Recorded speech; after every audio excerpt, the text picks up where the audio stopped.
Dexter Resurrection returned this week with episode 7, and the show just keeps pushing things into darker, more twisted territory.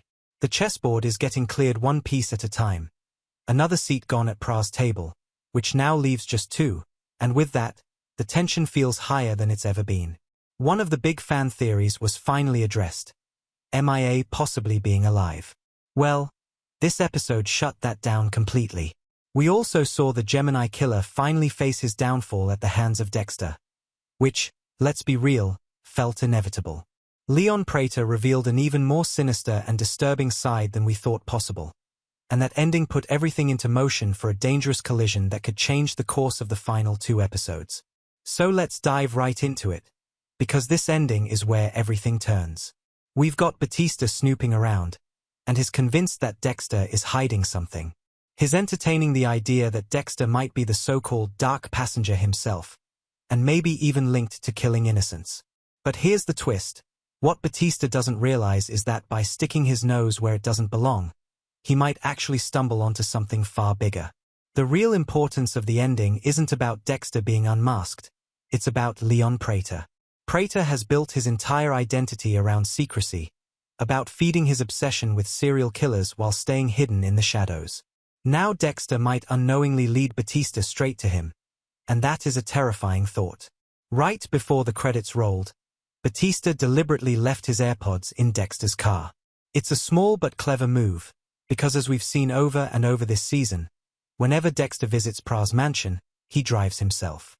They even emphasized that again this week when Dexter refused a ride after returning from the castle. With Prater announcing one final dinner before the meeting concludes, it sets the stage perfectly. Dexter will drive to the mansion, Batista will track him, and suddenly all the threads converge in one dangerous setting. Imagine Batista walking into that mansion and seeing Rapunzel, Dexter, Prater, and Charlie all gathered under the same roof. The suspicion alone would be overwhelming, but it could also erupt into chaos. There's even a real chance of violence. Charlie has made it very clear.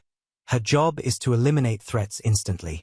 If Batista stumbles in, he could be killed on sight. On the flip side, Batista might be the one who exposes Dexter's true identity in front of everyone. And if that happens, that so-called final dinner could turn into a bloodbath. Either way, Batista planting that tracker feels like the spark that's going to ignite the powder keg. He doesn't even realize how far-reaching the consequences could be. Honestly, I can't stop wondering. Will Batista even make it out alive? Or is he the next casualty in Dexter's world? Now, let's talk about Dexter himself. Last week, we had 2 Gemini killers, and now? None. Dexter confronted Gareth with the knowledge that he had a twin and that the 2 of them were operating as a pair. Gareth was impressed at first, flattered even, but his arrogance got the better of him. He couldn't resist bragging about his methods, despite claiming he couldn't reveal too much. And that ego cost him everything. Dexter admitted he had already killed Gareth's twin, and that confession pushed Gareth into a blind rage. He smashed a wine glass and attacked, only for Dexter to turn it back on him, killing him on the spot. The beauty of this moment is that it ties into the episode's title, Course Correction. Dexter didn't just eliminate Gareth, he rewrote the narrative around him. He framed Gareth for plotting to kill others at the table, pinned Lel's disappearance on him, and wiped himself clean of suspicion. Even though Charlie sensed something was off, because she knew the Gemini killers always hunted in pairs, Dexter managed to correct course and throw the trail off his own back. It was vintage Dexter, calculated, ruthless, and always 10 steps ahead. But the Gemini case also highlighted something deeper.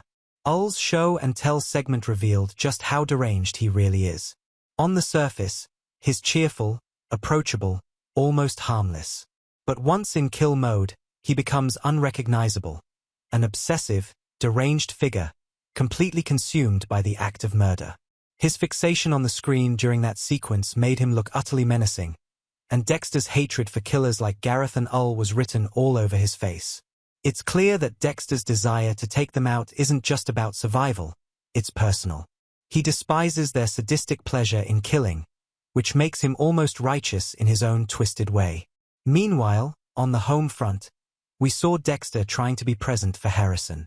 He actually went to his college with him, supporting his future, and for a brief moment, it seemed like he was trying to keep Harrison away from the darkness. But the cracks are there. Elsa's landlord drama was mentioned again, and you can feel the foreshadowing. Harrison is going to snap.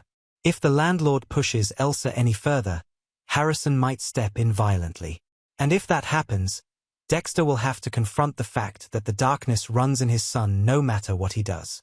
All of this just shows how well this show juggles multiple arcs.